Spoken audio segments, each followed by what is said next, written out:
J'ai l'impression que je l'ai écrit clairement, mais tu vas me dire. D'abord, je suis partie sur l'idée de faire mon film sur un peu... Enfin, essayer de revendiquer mon droit à ne pas forcément ressentir un fort sentiment d'appartenance à ma culture d'origine. Mon droit de pas être résumé que à ça par le monde extérieur. Et ensuite, après avoir choisi ce sujet, j'ai commencé, continuer même à réfléchir. Et au milieu, un peu, je me suis rendu compte que pas vouloir être résumé à ça, c'est pas anodin, genre ça peut que s'expliquer par des causes sociologiques, contextuelles, personnelles et tout, que j'avais vraiment pas forcément pris en compte quand je réfléchissais à mon rapport avec mon identité à moi et mon sentiment d'appartenance. Et j'ai décidé plutôt d'enquêter un peu auprès des différentes générations de la famille pour essayer de comprendre ce qui s'est passé pendant tout ce temps, genre de ma naissance jusqu'à l'écriture de ce film, et qui explique pourquoi c'est que maintenant en fait que je fais la démarche d'en apprendre plus sur ma culture d'origine et de la revendiquer comme partie essentielle un peu de mon identité. Dans un fleuve, dans un fleuve, un tronc d'arbre, on coupe, on met dans le fleuve. 200 ans ne sera jamais caïman. Il sera toujours tronc d'arbre. C'est-à-dire que celui qui est né africain et qui a en lui tout ce qui vient d'Afrique, il va bien s'intégrer, il va bien vivre en France, mais ne peut pas s'intégrer à 100%. Ce n'est pas possible. On ne peut jamais renier son pays natal. Donc ça nous manque, il faut que nous retournons de temps en temps pour que les enfants aussi ont l'habitude. D'un jour ou l'autre, si nous n'étions plus là, si nous ne les amenons pas dans notre pays, les enfants de nos enfants seront perdus. C'est ce qui me fait peur. Il ne faut pas que les enfants oublient carrément qu'ils sont venus de Togo, de cette famille. Je ne veux pas que les enfants se perdent, quoi.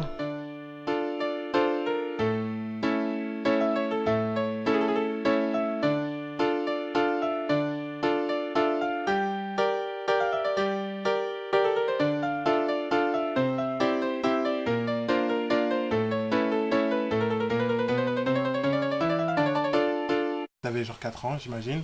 Enfin bref, un jour, tu dis comme ça, je veux être blanche.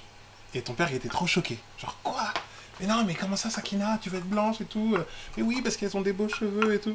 Et moi, je dis à ton père, genre, bah ouais, pisse, moi aussi, je voulais être blanc quand j'étais petit pour avoir les mêmes cheveux que Mel Gibson. Et pour moi, c'était genre comme une étape normale, tu sais, à un moment, voilà, t'es un petit noir et tu vois plein de blancs à la télé qui ont des cheveux longs. Ouais. Bah, toi aussi, tu les veux, et puis t'y penses, et puis après, tu te dis, genre, bah non, en fait, je m'en fous.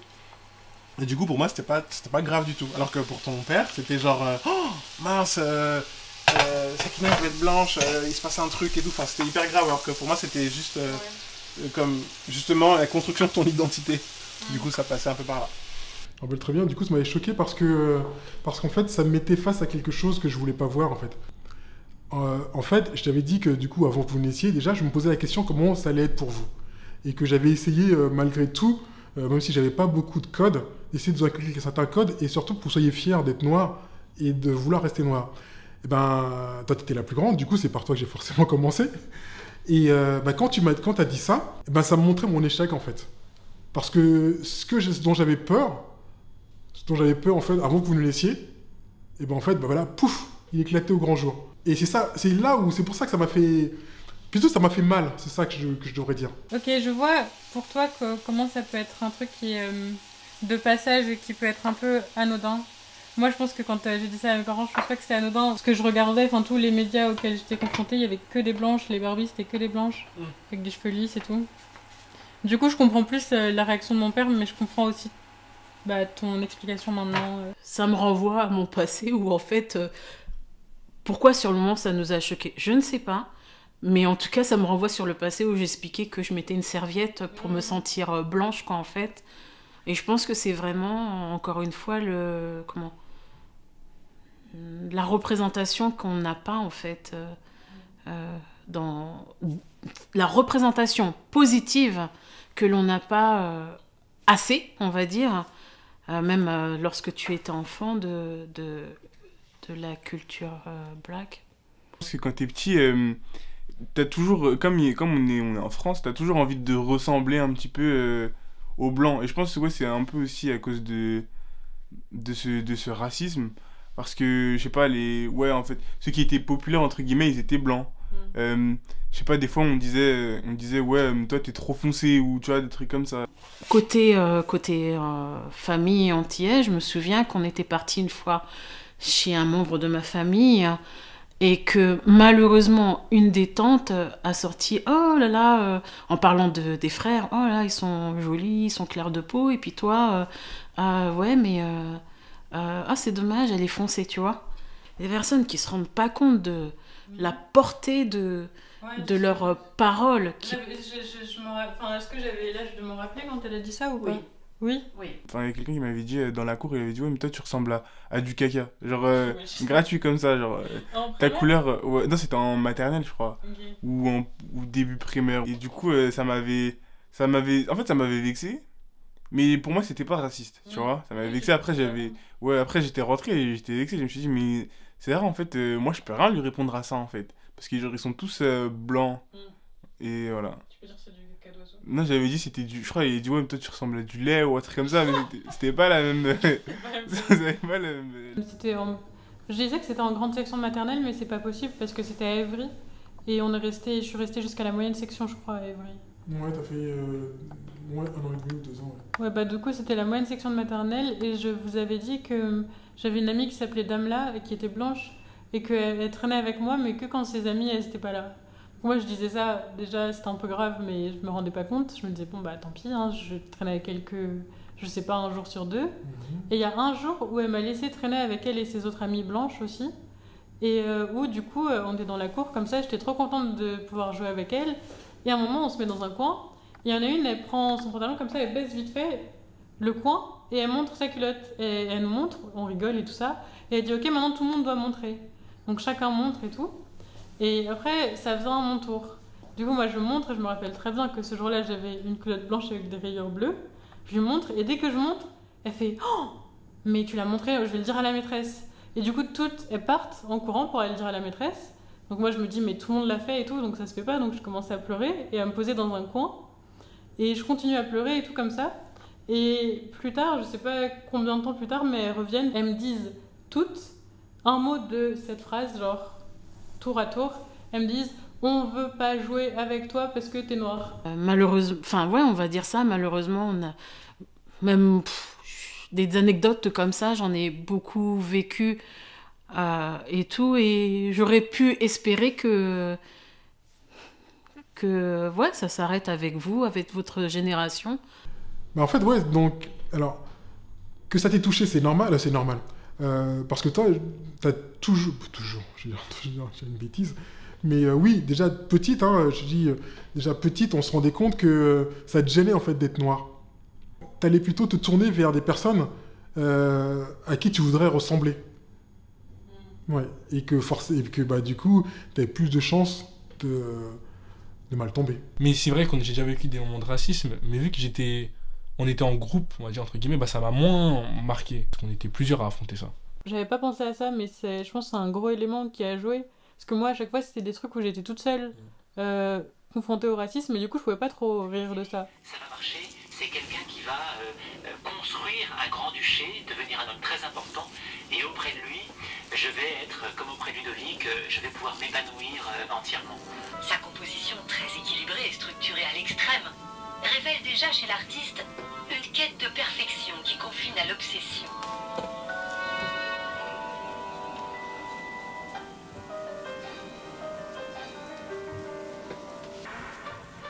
Le cabinet Tu veux que je tourne? Ah bah oui. possède plusieurs de ces rares esquisses sur super. toile de lin d'une facture admirable. On voit le moelleux, la légèreté de la chevelure, les contours du visage qui fondent dans l'atmosphère. Légendé, Léonard invente le dessin industriel. À sa manière, il contribue ainsi à l'essor technologique. Déjà, il faut dire qu'Ibn Altoviti était le Brad Pitt de la Renaissance. Trompé, puisque chacun de ces carnets aujourd'hui est évalué pour les assurances à 55 millions d'euros chacun. Il y en a 12, ce qui nous fait quand même plus de 600 millions d'euros. L'actuel permet en quelque sorte de la ressusciter. Le musée Leonardo III de Milan fait revivre de nombreux éléments disparus. Léonard n'a pas fait seulement ce fameux rectangle, mais beaucoup plus. Il a peut-être même peint le plafond, 33 mètres de voûte céleste avec le lapis lazuli et les petites étoiles dorées. Essayez d'imaginer ce que cela signifiait d'entrer dans une pièce entièrement peinte de façon tridimensionnelle. Une machine à remonter le temps afin de voir la scène telle qu'elle était au temps de Léonard, c'est-à-dire une véritable merveille. Mais quand t'es une fille, je trouve que c'est plus dur encore. Et je pense même, je me tire une balle dans le pied, mais je pense même que nous, les enfants, il y a certains enfants noirs qui, sans faire exprès, en fait, c'est trop comment ça s'appelle? C'était trop des critères de, voilà, truc. Et du coup, la société, un peu, elle te matrix un peu. Ouais, elle te matrix. Et du coup, ça veut dire que je sais que nous, les garçons, dans ma classe, je sais pas, quand on allait voir des filles populaires, on parlait des filles populaires, bah, c'était les blanches, tu vois. Du coup, c'est-à-dire que nous-mêmes, on mettait un petit peu, sans le vouloir, les filles noires de côté, tu vois. Ta mère, je lui avais dit que du coup, moi, je préférais quand elle n'avait pas les cheveux défrisés. Et c'est pour ça qu'elle avait arrêté de se défriser les cheveux. Ouais. Parce que oui, à force... parce qu'en fait, c'est moi qui faisais, en fait, tout le temps, c'est moi qui faisais le défrisage. C'est moi qui faisais les défrisages, je faisais. Et donc, un jour, je lui ai dit... Parce que du coup, elle faisait, c'était pour moi. Et bah, moi, en fait, du coup, moi, c'était pas quelque chose qui m'attirait particulièrement, mais je crois que ça lui faisait plaisir. Du coup, je lui faisais pour lui faire plaisir. Et en fait, elle le faisait pour me faire plaisir. C'est pour ça qu'après, quand on en a parlé, je me suis dit, ah, c'est vrai que en vrai, il y avait la société, mais il y avait même des fois, nous, on n'avait pas un comportement adéquat pour qu'elle-même, elle se sente bien, tu vois.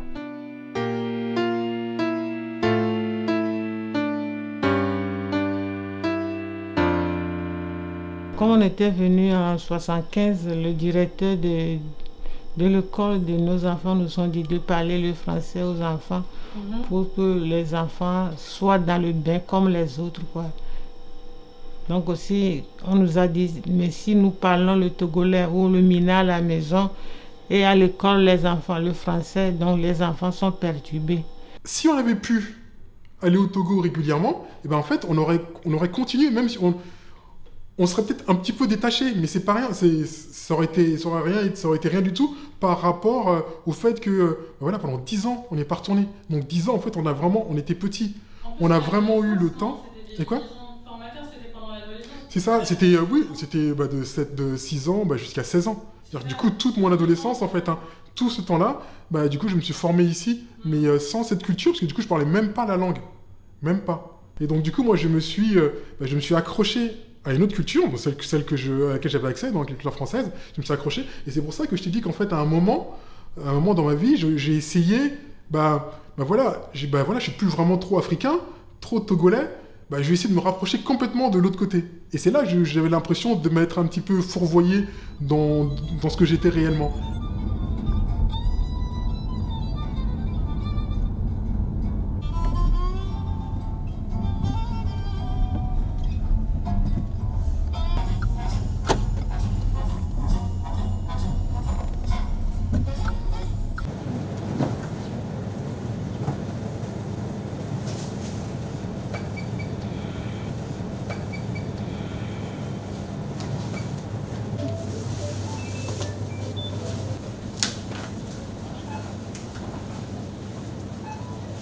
Je pense que ce qui a vraiment fait que je me sentais moins rattachée, c'est le fait que j'ai vécu plein de situations quand j'étais enfant, mais même après, de racisme. Et ça fait que ça, plus le fait de ne pas avoir d'autres attaches, la seule chose qui me rattachait en fait à mes origines, c'était ces points négatifs, parce que j'avais pas de points positifs pour contrebalancer. Parce que la culture africaine, la culture togolaise, même si j'étais né dedans, même si mes parents m'apportaient certaines petites choses, ils ne m'apportaient pas suffisamment pour que je puisse m'identifier réellement à cette culture-là. Et du coup, j'étais conscient de la situation, et j'étais conscient qu'en fait, j'étais en train de me construire, mais pas du tout en lien avec l'Afrique, mais plutôt en contradiction avec l'Afrique, et j'essaie de me rattacher à une culture qui n'était pas la mienne, mais c'était la seule à laquelle je pouvais me rattacher en fait.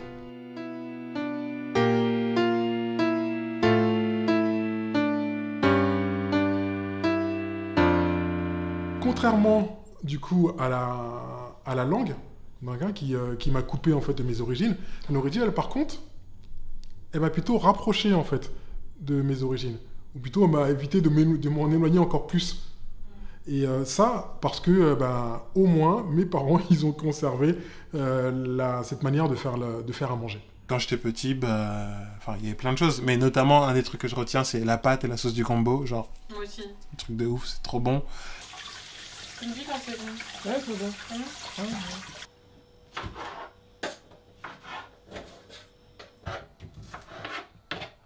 On prend pas? On va le prendre. Ok. On va, Ça, je comprends pas. On prend tout? Oui. Les goûts, les saveurs, tout ça, en fait, je les ai. La préparation de nourriture, je sais faire aussi. Ma mère a 8 enfants. Donc, elle a beaucoup de filles. Pour préparer, on est ensemble pour faire manger. Les garçons aident toujours papa.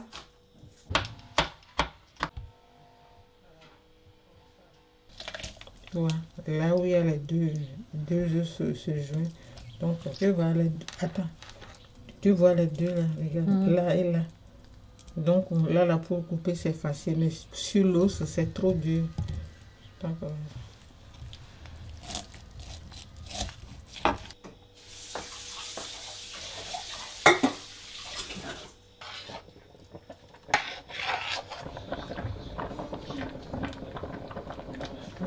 il y a un peu de sel quand même.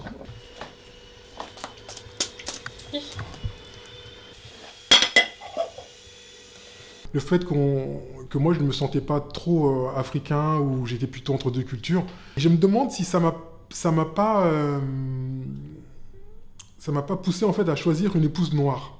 Je suis sorti qu'avec des blancs en fait avant votre mère en fait, que des blanches j'allais dire. Et du coup, pour fonder une famille, je ne voyais pas autrement qu'avec une noire en fait. Et je me suis posé la question du coup quand j'ai rencontré votre mère, et que c'est pas parce que je voudrais me rattacher au fait au moins à quelque chose dans la couleur pour que mes enfants aient cette continuité-là, mais je ne sais pas si c'est vraiment ça. Nous avons le truc de famille, quoi. L'esprit de famille. L'esprit de famille. On se complète. Ils se complètent totalement. Du coup, on est une famille unie. On est une famille unie et tellement unie que quand nous on est arrivé, quand on s'est mis, on a décidé de déménager quelque part, mes frères, en fait, ils ont décidé s'ils pouvaient, en fait, de se rapprocher de nous. Donc on est tous, en fait, dans un même périmètre, on est tous ensemble. On a toujours été tous ensemble. Moi, j'ai vécu aussi chez mes frères, chez ma soeur aussi, quand même. Donc, j'ai pas vécu que chez ma mère, j'ai vraiment vécu genre chez mes frères. Ça arrive que des oncles ou tantes éduquent leurs neveux et nièces comme leurs enfants. Je pense que ça arrive vraiment en Afrique. J'essaye juste de vous donner tout ce que moi on m'a donné. En fait, on a toujours fait énormément d'activités. Enfin, tu vois, genre, je dis on. Quand je dis on, je voulais dire tes parents, j'ai beaucoup de choses, genre, tes parents, ton oncle, ta tante. Du vélo, du roller, de l'acrobranche, enfin bref. J'ai l'impression que c'est... Tout à l'heure, t'as dit miroir, enfin, oui, c'est un miroir de ce qui se passe avec cette fratrie-là.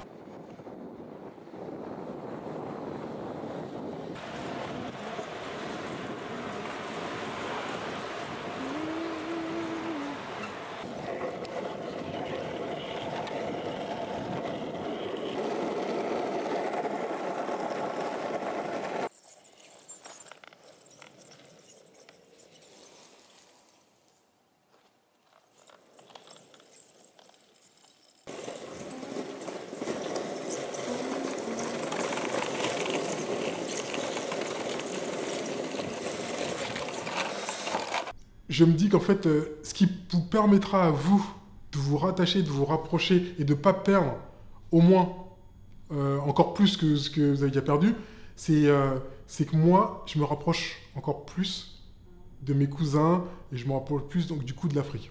Ma mère, en fait, elle a construit des petits logements qu'elle loue. Et moi, mon projet, en fait, c'est plutôt de m'associer à elle et de financer une partie de ces logements.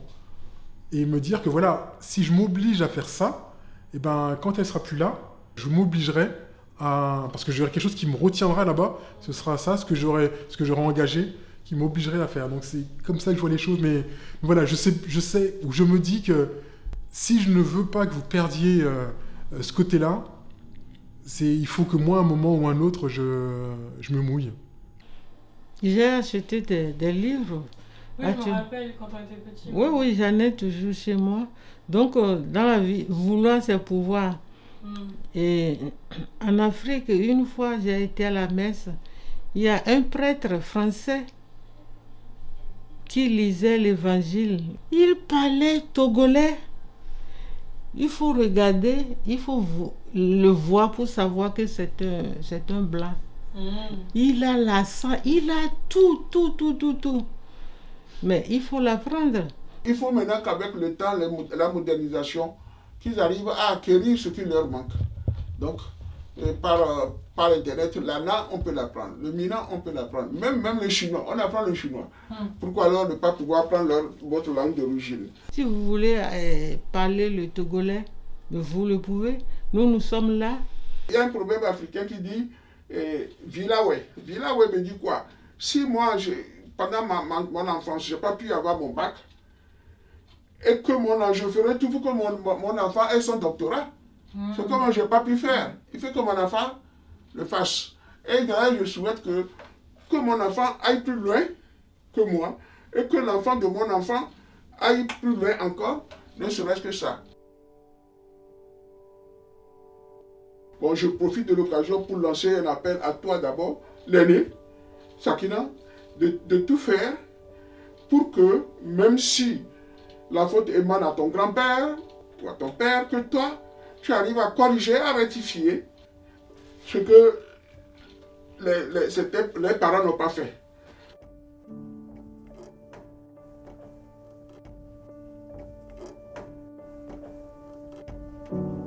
Aujourd'hui, après avoir échangé autour de mes origines et de cette partie essentielle de mon identité avec ma famille, j'ai l'impression d'enfin comprendre. J'ai l'impression qu'on m'a enlevé un poids et que pour la première fois, je suis en accord avec ce que les gens perçoivent de moi et qui je suis réellement, et ça fait vraiment du bien. Et puis ça m'a aussi permis de me rapprocher de ma culture et de me rendre compte que, ok, ce que j'ai reçu, c'est peut-être peu, mais c'est suffisant. Et si ça l'est pas, en soi, il n'est pas trop tard pour essayer d'y remédier.